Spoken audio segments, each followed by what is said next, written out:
দাদা কাগজে যে মাল লিখেছো দিয়ে দাও তো। মালটা দোকান দিচ্ছে, পয়সাটা পড়ে গেছে মনে হয়, দেখতে পাইনি মালটা, পয়সাটা পুড়ে নি।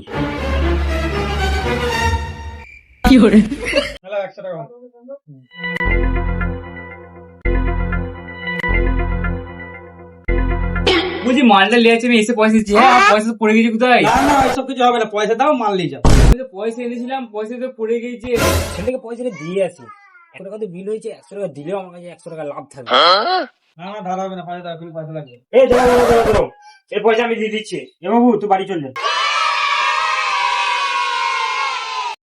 লাও 200 টাকা, 100 টাকা নিয়ে 100 টাকা ফেরত দাও। হ্যাঁ তোমার এটা নকল না, আসলি নোট দে। আমারই কাম হয়ে গেল দোকান থেকে।